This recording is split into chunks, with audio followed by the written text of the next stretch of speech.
Good afternoon, all. Myself, Dr. Abhishek Tiwari. Today, I am going to give a talk on GATE 2019 question paper solution. So, I will discuss last 20 questions of GATE 2019 paper. In first two parts, we have discussed um,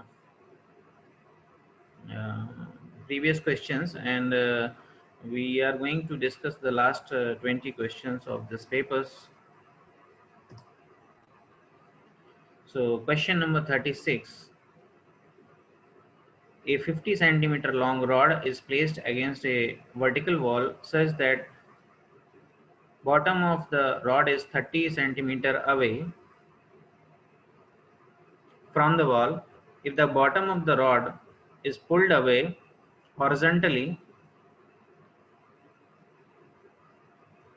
from the wall at 4 centimeter per second, the top of the rod starts sliding down the wall with an instantaneous velocity in centimeter per second rounded off to 2 decimal places of magnitude. So in this, actually, if the x is the distance of the rod at the lower end and y is the distance as shown in figure, y is the height of this rod from the bottom. So x square plus y square should be equal to 50 square, which 50 is the length of the rod. So x square plus y square is always going to be 50 square, and we differentiate this constant. So 2x dx upon dt plus 2y dy upon dt is equal to 0. So 2 into x is 30, dx upon dt is given 4, plus 2 into 40 into dy upon dt is equal to 0. So dy upon dt comes out to be minus 3 centimeter per second. So dy upon dt will be equal to 3 centimeter per second sliding down the wall. So minus sign means sliding down the wall in negative y direction. Okay. Question number 37. The probability of solving a problem by student A is 1 by 3, and the probability of solving the same problem by student B is 2 by 5. The probability rounded off to 2 decimal places that at least one of the students solve the problem is. So at least A or B solve the problem. That means PA union B is asked in the question, and PA is given 1 by 3 and PB is given 2 by 5, and PA intersection B will be equal to PA into PB when A and B are two independent events. So A union B will be equal to PA plus PB minus P intersection B, and that will be equal to PA plus PB minus PA into PB. So this comes out to be 0.6. Question number 38. Numerical value of the work done by a position dependent force F is equal to x I cap plus 5 xy j cap, where I cap and j cap are unit vectors along the path and y is the path. Y is equal to x square by 2 is the path, and we are moving from 0 0 to 2 2 in xy plane. So as we know, the work done is equal to F dot D, where F is the force vector and D is the displacement vector. So work done will be equal to integration 0 0 to 2 2, and F is xik plus 5 xy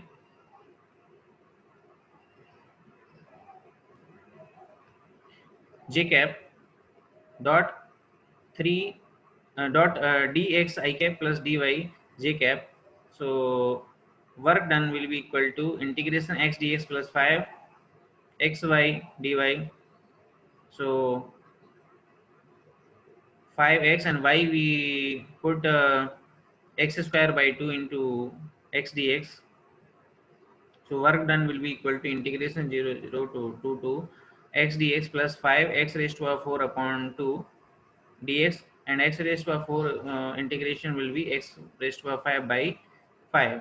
So this will be equal to x square by 2 plus 5 x raised to power 5 upon 10, and limits are 0 0 to 2 2. So 4 by 2 plus 5 into 32 divided by 10 minus 0. So this will be equal to 18.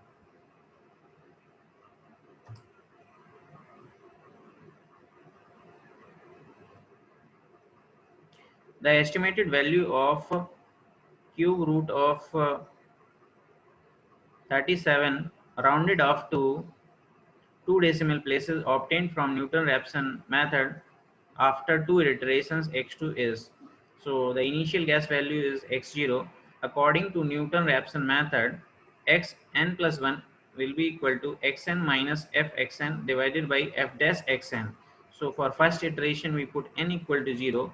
So x1 will be equal to x0 minus fx0 upon f dash x0 is equal to 1 minus this will be equal to fx0, that means 1 minus 37 divided by 3x square. So this is 3 into 1. So this will be equal to 39 by 3 is equal to 13. And for second iteration n equal to 1, x2 equal to x1 minus fx1 upon f dash x1 will be equal to 13 minus 13 cube minus 37 divided by 3 into 13 square. So this comes out to be 8.72.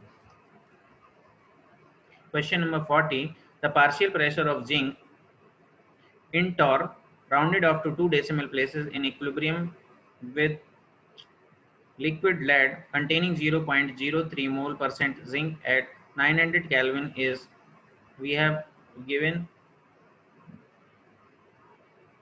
vapor pressure of pure zinc PZN star at 900 Kelvin is 0.027 and Henry's law constant gamma Zn star for zinc at infinite dilution in lead on Raoultian scale is 8.55 and 1 torr is given 1.316 into 10 raised to power minus 2 at minus 3 atmosphere. So Pzn is given, Pzn we have to determine, Xzn is equal to 0.03 mole and T is equal to 900 Kelvin and Pzn star is equal to 0.027 atmosphere and gamma Zn star is equal to 8.55 on Raoultian scale. Now, first we need to understand the theory behind this question. For a dilute solution, the concentration of solute is approximately proportional to its mole fraction x. So Henry's law can be written as P is equal to Kh into x, where P is the partial pressure and x is the mole fraction. So P is directly proportional to x. This can be compared with Raoult's law, where P is equal to P star into x, where Pi is the partial pressure of component I in the gaseous mixture above the solution and Pi star is the equilibrium vapor pressure of pure component I and Xi is the mole fraction of component I in the mixture in the solution. Henry's law is a gas law that states that the amount of the dissolved gas in a liquid is proportional to its partial pressure above liquid. The proportionality factor is called Henry's law constant, and Raoult's law states that partial pressure of each component of ideal mixture of liquids is equal to vapor pressure of pure component multiplied by its mole fraction in the mixture. Now, this is from book by Gaskell, Metallurgical Thermodynamics. So, the general case is that both laws are limit laws and they apply at opposite ends of the composition range. The vapor pressure of the component in large excess such as the solvent for a dilute solution is proportional to its mole fraction, and the constant of proportionality is the vapor pressure of pure substance, Raoult's law. The vapor pressure of solute is proportional to solute's mole fraction, but the constant of proportionality is different and must be determined experimentally. Henry's law. In mathematical form,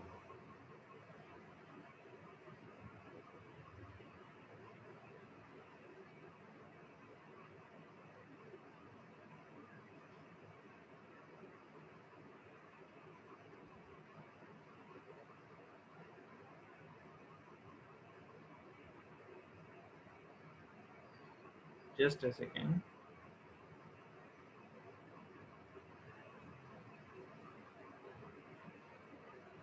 In mathematical form, Raoult's law is equal to limit x tends to 1 p upon x is equal to p star,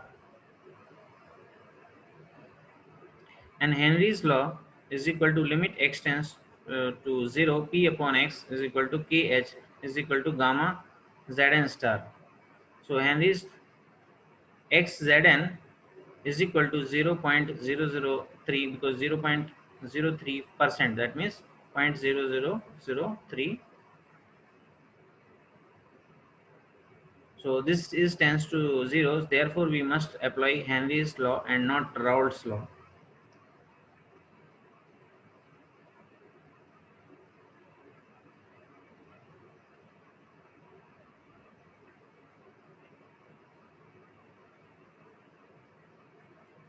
So this is from Gasker's book, Introduction to Thermodynamics of Materials.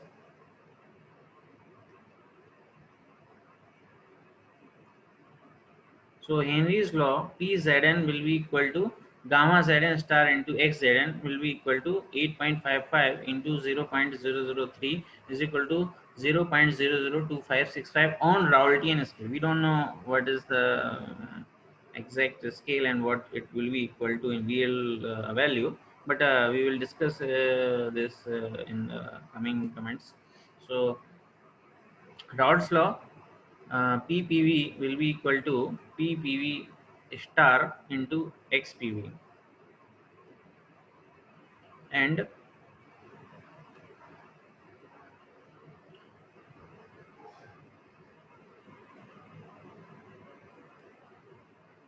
just a second. So, and if we apply Raoult's law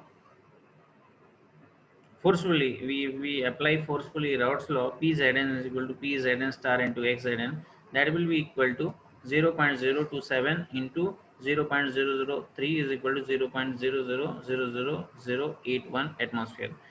As we are operating at x tends to 0, so this is not valid.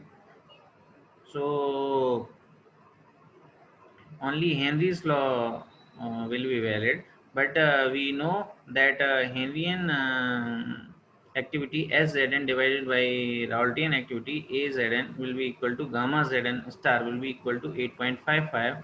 Now Szn is equal to Pzn calculated using Henry's law. So this will be equal to Pzn, what we have calculated, gamma Zn star into Azn, that is activity coefficient multiplied by Pzn calculated using Raoult's law. Okay, so Szn is equal to Pzn calculated using Henry's law equal to gamma Zn star into Azn will be equal to activity coefficient into Pzn calculated using Raoult's law. So 8, and this will be equal to 8.55 into 0.00 0.00081 atmosphere. So this comes out to be 0.053 torr. So this is very important that we understand that we can apply only Henry's law, and also this expression as Zn upon Azn is equal to gamma Zn star. This is very important to solve this question. Now question number 41. Steady state radial heat conduction through a hollow infinitely long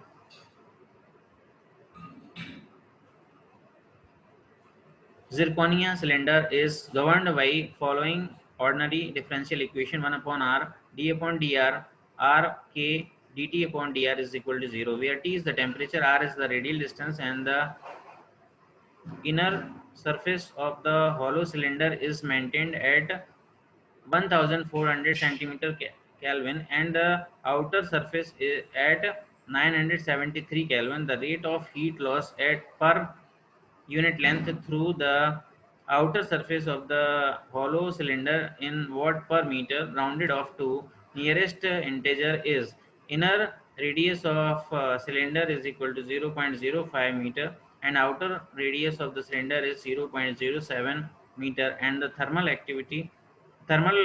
conductivity of the zirconia K is equal to 2 watt meter inverse Kelvin inverse. So we first calculate at a steady state Q.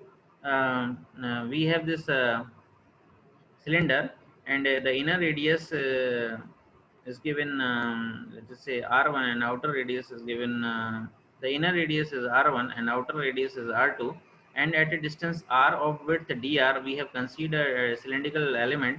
So qr plus dr will be equal to qr at a steady state, and qr plus dr minus qr upon dr is equal to 0. So that means dq upon dr is equal to 0 and q is equal to constant. Now q will be minus k a is 2 pi r l dt upon dr is equal to constant. So r dt upon dr is equal to constant, or we can write 1 upon r d upon dr, r k dt upon dr is equal to 0. This is given in the question. Now r dt upon dr is equal to c1 constant.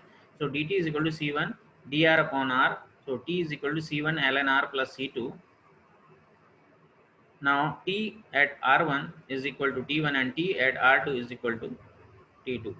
So we can determine c1 and c2, and this comes out to be t1 minus t upon t1 minus t2 is equal to ln of r upon r1 upon ln of r2 upon r1, and q can be calculated as 2 pi lk t1 minus t2 upon ln of r2 upon r1.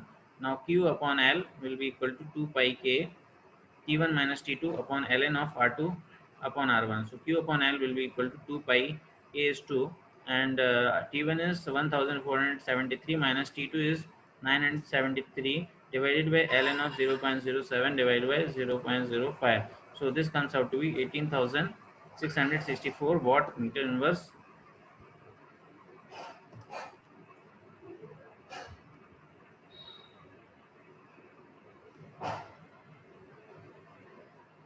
Now question number 42. A 50 sphere of solid nickel is oxidized in a gas mixture containing 60% argon and 40% oxygen by volume. The rate of oxidation of nickel is controlled by rate of transport of oxygen through concentration boundary layer, and the rate of oxidation in moles of nickel per minute, mole per minute, rounded off to 2 decimal places, is given. Total pressure is equal to 1 atmosphere and temperature is equal to 1173 Kelvin, and concentration of oxygen at surface of the solid is equal to 0, and boundary layer mass transfer coefficient is equal to 0.03 meter per second, and universal gas constant R is equal to 8.205 into 10 raised to power minus 5 meter cube atmosphere Kelvin inverse and mole inverse. Assume ideal gas behavior. Now given diameter of a sphere of nickel is 50 and gas mixture composition is 60% argon and 40% oxygen. Total pressure P is equal to 1 atmosphere. And the temperature is T is equal to 1173 Kelvin. Concentration of oxygen at surface of the solid is equal to 0, and boundary layer mass transfer coefficient is equal to 0.03 meter per second. R is given 8.2 into 10 raised to power minus 5 meter cube atmosphere Kelvin inverse mole inverse. Now linear oxidation rate is given by W is equal to KT, where W and T are the average weight gain per unit area in gram per centimeter square, and oxidation duration in second, and K is the linear rate constant in gram per centimeter square per second. If the oxidation rate is controlled by rate of transport of oxygen through gas phase to gas scale interface, the rate constant K is given by MO2 KMTC. MTC means mass transfer coefficient, and CO2 gas minus CO2 star, where KMTC is the average mass transfer coefficient in centimeter per second, MO2 is the molar mass of the molecular oxygen in gram per mole, and CO2 gas is molar concentration of oxygen in bulk gas phase in mole per centimeter square, so in mole per centimeter cube. CO2 star is the molar concentration of oxygen in gas scale interface in mole per centimeter cube. So CO2 gas is in the bulk, and this is in the gas scale interface. So PV equal to nRT, N is equal to PV upon RT. So N by V we can calculate. So this comes out to be 4.156 mole per meter cube, and K we can calculate 32 gram per mole into 0.03 meter per second into 4.156 mole per meter cube minus 0. So this comes out to be 32 into 0.03 into 4.156 gram per meter square per second. Okay, so if we have to convert it in terms of mole, so divided by 32, so this will be comes out to be in mole per meter square per second.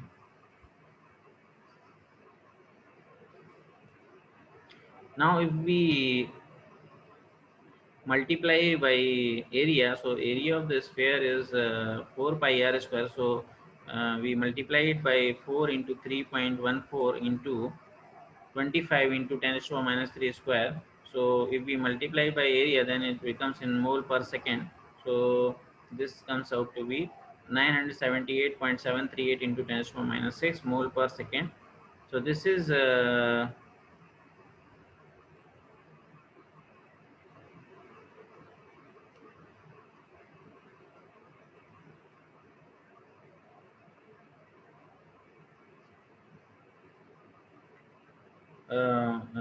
K equal to 58.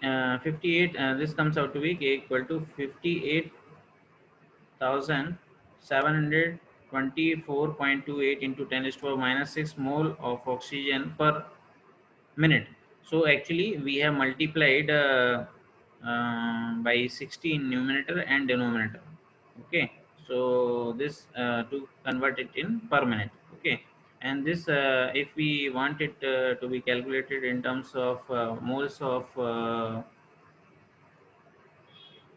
nickel, then actually 2 Ni plus O2 is equal to 2 NiO. So number of moles of O2 is half of a number of moles of nickel. So number of moles of nickel will be twice. So we multiply this expression by 2. So this comes out double of this will be equal to this.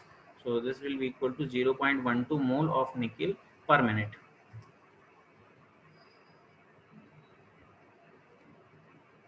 Now, question number 43, equilibrium concentration of dissolved nitrogen in weight percent rounded off to 3 decimal places in pure liquid iron exposed to atmospheric air at 1873 Kelvin is given Sievert's law constant as a function of temperature T is log 10 Kn is equal to minus 518 divided by T minus 1.063, where Kn has the dimension of atmosphere raised to power minus half.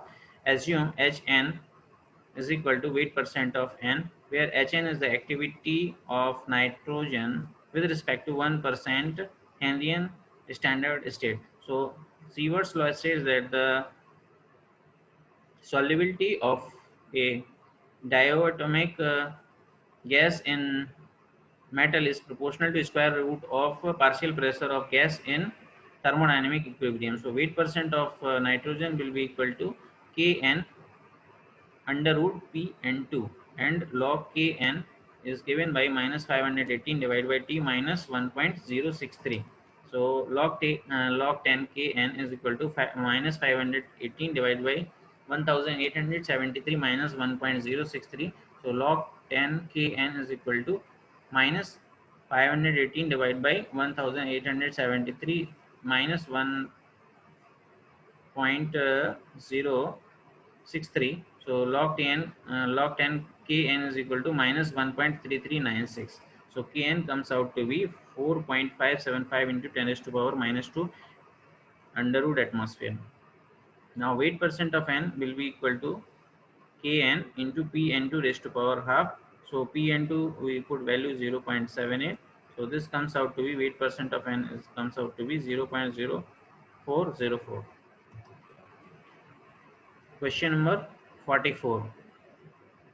The pressure drop in granular zone of a blast furnace is 300 mm of water per meter of bed height, the bed permeability is 0.8 meter is to a 4 per Newton per second. The volumetric flow rate of gas per unit area through the bed in meter cube per second into meter raised to power minus 2, rounded off to nearest integer, is assume Darcy's law is applicable and G is equal to 9.8 meter per second square and density of water is 1000 kilogram per meter cube. Now delta P is given 300 mm of water per meter of bed height and bed permeability is given 0.8 meter raised to a 4 per Newton per second. Now Q we have to determine in meter cube per second into meter raised to power minus 2. Now Darcy's law is an equation that describes the flow of a fluid through a porous medium. The law was formulated by Henry Darcy based on results of experiments on the flow of water through beds of sand, forming the basis of hydrogeology, a branch of earth sciences.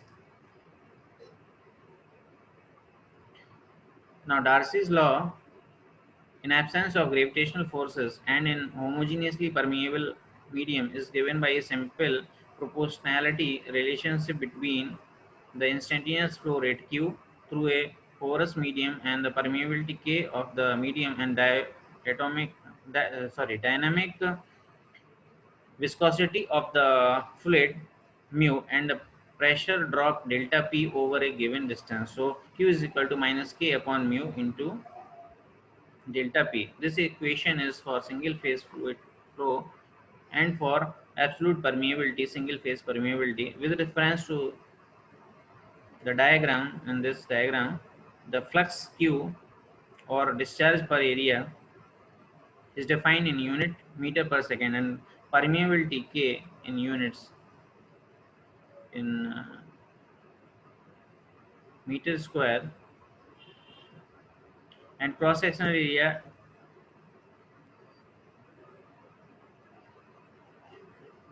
area is in meter square and total pressure dot delta P is in Pascal and dynamic viscosity mu in units is Pascal per second and length L is in meter.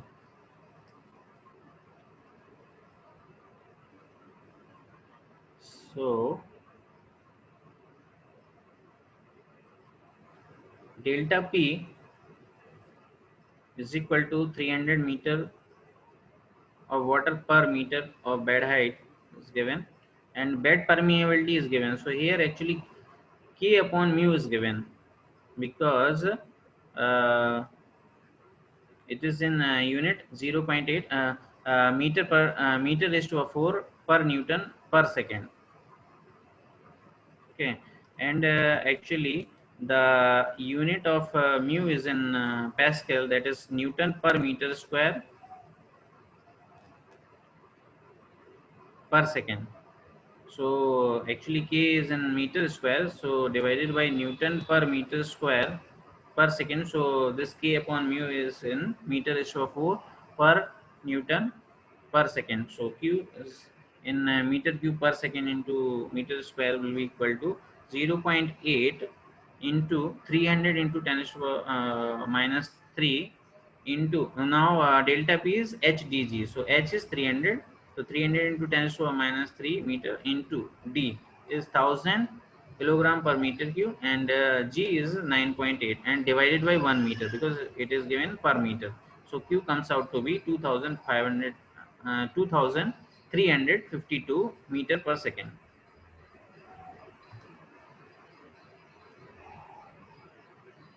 Now, this is a very important question. A blast furnace charged with hematite containing 90% 90% Fe2O3 produces liquid iron with 3.6 weight% carbon. Coke containing 90% carbon is charged at a rate of 500 kg per metric ton of liquid iron produced. The blast furnace top gas contains 22% CO and 18% of CO2 and balance is nitrogen, that is 60% is nitrogen. The volume of blast furnace top gas in meter cube at NDP is assume ideal gas behavior and molar volume of gas at NTP is 22.4 liter. Now, hematite ore has 90% Fe2O3. Pig iron produced from blast furnace has 3.6 weight% of carbon, and coke has 90% carbon, and 500 kilogram of coke per metric ton of pig iron is given. And blast furnace top gas has 22% of CO and 18% of CO2 and 60% of N2. Now we have to calculate the volume of blast furnace top gas.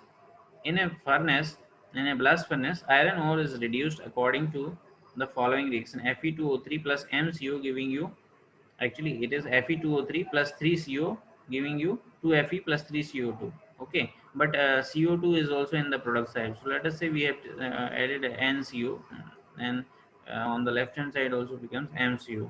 So coke of composition,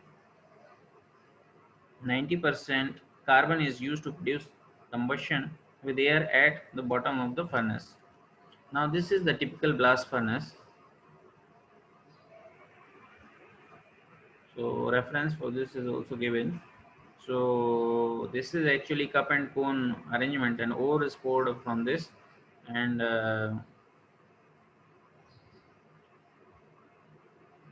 so iron ore, limestone, and scrap and coke is poured in this, and at various temperatures different reactions occur in this. So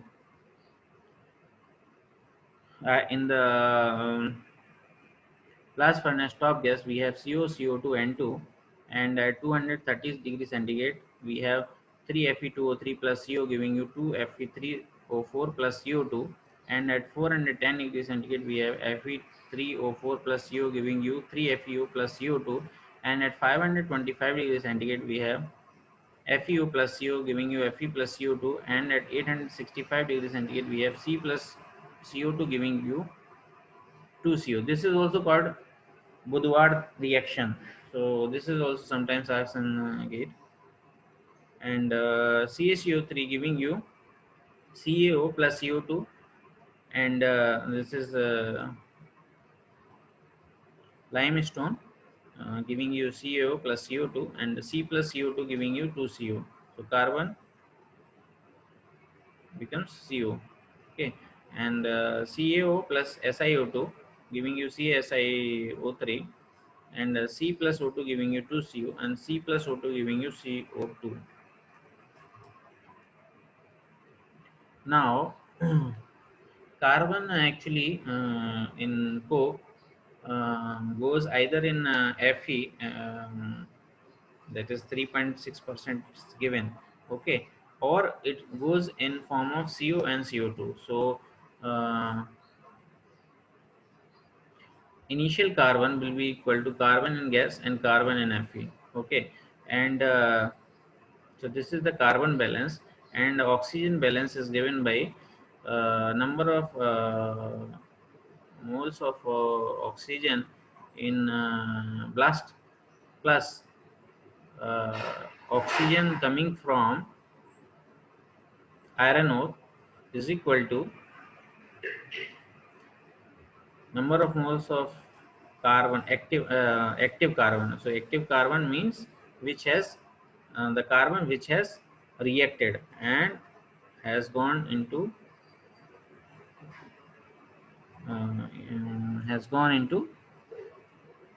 CO and CO2 form, and this is oxygen which reacted. This is the oxygen component which react with the carbon. So oxygen goes in gases form like CO and CO2. Okay. So O by Fe is composition of incoming iron oxide. So that is 1.5 because Fe2O3. So O is 3 and Fe is 2. So 3 by 2 is 1.5. And O by C gas is composition of outgoing gases. And NCA is active carbon, and C upon FeM is inactive carbon. Now in 1000 kilogram pig iron, 1000 divided by 56, that will be equal to 17.9 kilogram moles of Fe. Now carbon in Fe is 1000 kilogram pig iron contains 3.6% of carbon, so 36 kilogram of carbon. So 36 divided by 12 into 17.9, this will be equal to 0.168. Now coke in initially, actually we have 90% of carbon, right? So 90% of 500 kilograms, so 450 kilogram coke. So this comes out to be 37.5 kilogram moles of carbon per ton of iron. Now NC gas will be equal to NCI minus C upon FeM. So NC gas will be equal to 37.5 divided by 17.9 minus 0.168. So this comes out to be 1.927. We have to calculate here up to 3 decimal places, otherwise answer will be different if we take just one digit up to one digit. So it's important that we calculate up to 3 decimal places. So now let us consider what is asked in the question. Blast furnace top gas volume is asked. So let us say it is X meter cube at NTP. Now top blast furnace composition is 22% CO, 18% CO2 and 60% N2. So number of kilomoles of CO per ton of pig iron will be equal to, first is 22%, so 22x upon 100 is the volume, divided by 22.4 will be kilogram moles of CO, and divided by 17.9, that will be per ton of pig iron. Okay, and number of kilogram moles of CO2 per ton of pig iron will be equal to, again this was CO was 22% and CO2 is 18. So here only 18 is different and remaining terms are same. So NC gas will be equal to number of kilogram moles of CO per ton of pig iron plus number of kilogram moles of CO per ton of pig iron, because number of moles of CO will be equal to number of moles of carbon in CO, and sorry, here I have to write CO2, CO and CO2 I have to write.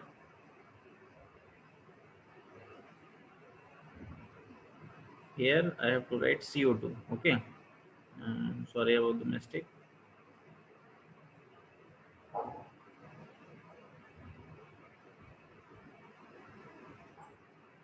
So 22 plus 18 will be equal to 40x divided by 100 into 22.4 into 17.9 is equal to 1.927. So x comes out to be 1932 meter cube at NTP.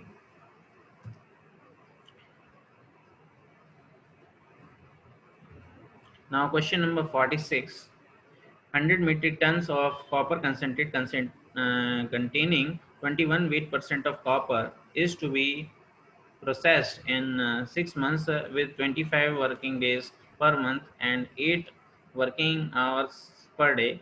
The concentrate is leached by sulfuric acid and electrolyzed in 10 cells arranged in series. The minimum current rating ampere per month per cell we have to find out, and Faraday law, Faraday constant is given 96,500 coulomb per gram equivalent, and atomic weight of copper is given 63. So the rate capacity of any cell expresses the average amount of current it releases over a period of time under normal use. This means that a cell with a rating of 200 ampere hour can deliver 20 amperes of power at a constant rate for 10 hours. Now, according to Faraday law of electrodeposition, M is equal to IT M upon Fz. So, I will be equal to M upon T into Fz upon M. So, this will be equal to M 100 metric ton. So, 100 into 1000 kilogram into 1000 gram into 0.21, because 21% of copper into 20 into 0.21. This is the grams deposited, and into 96,500 coulomb per gram equivalent multiplied by Z is 2, because Cu giving Cu2 plus 2 electron giving you Cu, and T time. So time we have 6 months time, 25 working days, 8 working hours per day in into 3600 second into 63 gram per mole. So this comes out to be 14,891 ampere per month for 10 cells. Now for one cell, this will be equal to 1489 ampere per month for one cell. Question number 47. Cold working of iron leads to increase in dislocation density from 10 to 10 to 10 to 15 per meter square. The associated stored energy in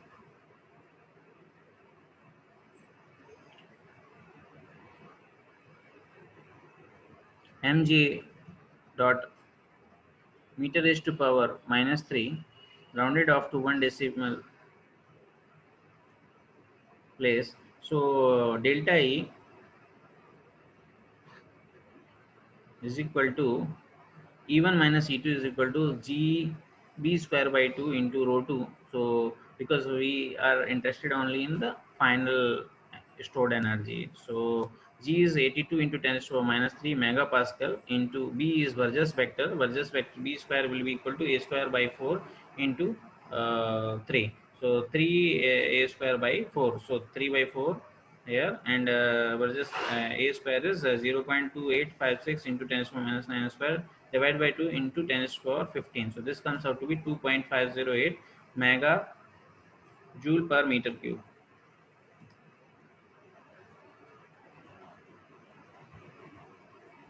Now the critical question number 48. The critical radius of nickel nucleus during solidification at 1673 Kelvin is enthalpy of fusion of nickel will be equal to 2.65 into 10 to the power 9 is given actually joule per meter cube, and liquid solid interfacial energy is equal to 0.5 joule per meter square, and equilibrium melting temperature of nickel is given 1728 Kelvin. Now we know that delta G is equal to surface energy multiplied by area, surface area, plus uh, volumetric delta G multiplied by volume. So this will be equal to 4 pi r square gamma s plus 4 by 3 pi r cube into delta G.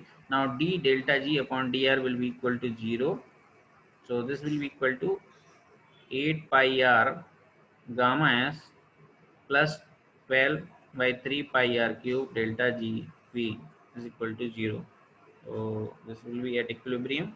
Now r is equal to critical radius will be calculated from this expression. So minus 2 gamma s upon delta GV. So this comes out to be, now before we so gamma s is given, but delta GV we have to calculate. So delta G is equal to delta H minus T delta S. Now delta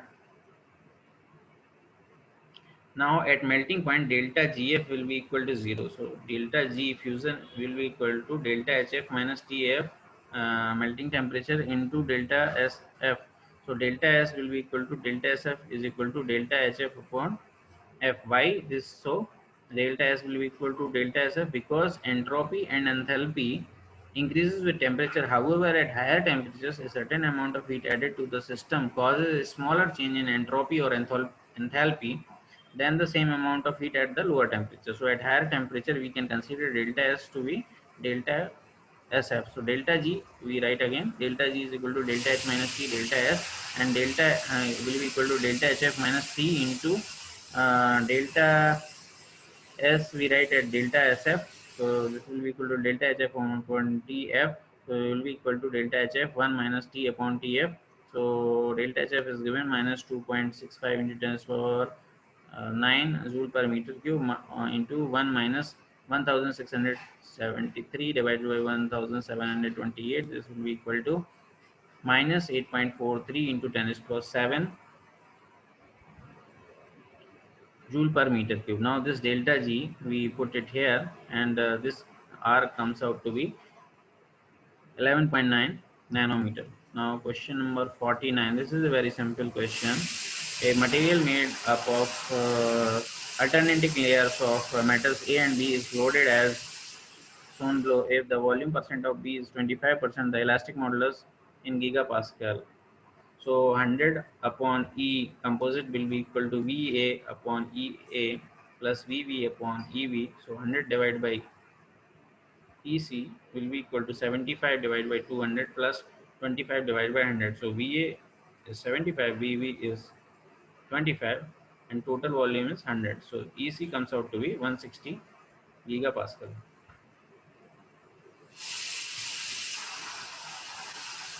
So here this EA and EV was given here.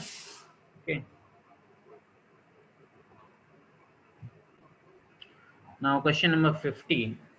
The SN curve for a steel is shown below. If the stress ratio sigma min upon sigma max is equal to 0.8, the maximum stress that steel can withstand for infinite fatigue life is. So for infinite number of cycles, actually the stress comes out to be constant, and that is called endurance limit, and endurance limit will be equal to here 300 megapascal from the figure.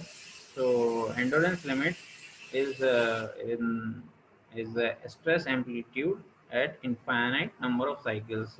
This line becomes constant. So this is equal to 300 megapascal. So sigma max minus sigma min divided by 2 will be the stress amplitude, will be equal to 300 megapascal. So sigma max minus, and sigma min we write it here is minus 0.8 sigma max. So we put it here, and this comes out to be sigma max is equal to 333.33 megapascal. Now question number 51. The true stress strain behavior of a metal is given by the flow curve equation. Sigma is equal to 1750 epsilon raised to power 0.37, where sigma is in megapascal, and the true stress at the necking we have to calculate. So the necking occurs at ultimate tensile strength. So at necking, epsilon will be equal to n. For power law, sigma is equal to k epsilon raised to power n. So sigma is equal to k epsilon raised to power n. So epsilon is equal to n. So n is the strain hardening exponent. Here is given as 0.37. So true stress will be equal to sigma is equal to 1750 into 0.37 raised to power 0.37. This comes out to be 1211.35 megapascal. Question number 52. In a sand mold casting of a metal, it takes 180 seconds for complete solidification of a 27 centimeter cube shaped casting. All the other parameters remaining the constant, the total solidification time in seconds rounded off to 1 decimal place for a cylinder shaped. So radius is equal to 1 centimeter, and height is equal to 6 centimeter casting of same metal is. So we have to apply Churinov rule, which is solidification time is directly proportional to volume upon area square. So total volume of cylinder is V is equal to pi r square h. Total area of the cylinder is A is equal to 2 pi r square plus 2 pi r h. So this will be equal to 2 pi r plus h. Total volume of cube V is equal to a cube side cube, and total area of surface area of cube is 6a square. So Ts r upon Tsc will be equal to pi r square h divided by 2 pi r plus h whole square divided by a cube upon 6a square whole square. So this comes out to be Ts comes out to be 132.2 second. Now question number 53. If the solid-solid interface gamma SS is equal to 0.87 joule per meter square, the solid-liquid interfacial energy gamma SL is 0.5 joule per meter square. The dihedral angle, so dihedral angle is this angle between gamma SL, between the two gamma SL here, and phi in degree. We have to calculate during centering.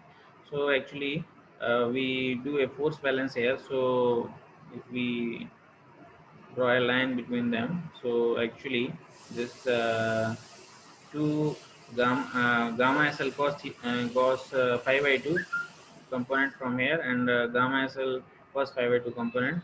So 2 gamma SL cos 5 by 2 will be equal to gamma SS. So cos 5 by 2 will be equal to gamma SS divided by 2 gamma SL. So 5 by 2 comes out to be 29.54, and 5 comes out to be 59.1 degrees.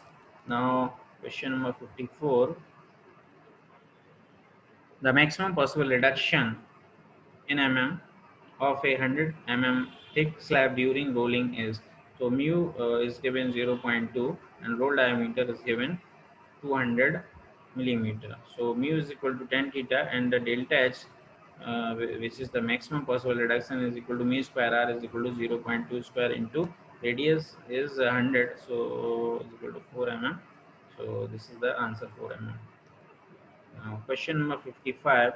An arc welding is performed at 400 amperes and 20 volt at a traverse speed of 5 per second. If the heat transfer efficiency is 0.6, the energy input per unit length in joule per during the process is, so actually q is equal to ms delta t. So q by t will be equal to dm upon dt into s into delta t. Now this mass, we can write volume into density, so 1 by 2 pi r square dl upon dt into density into s delta t.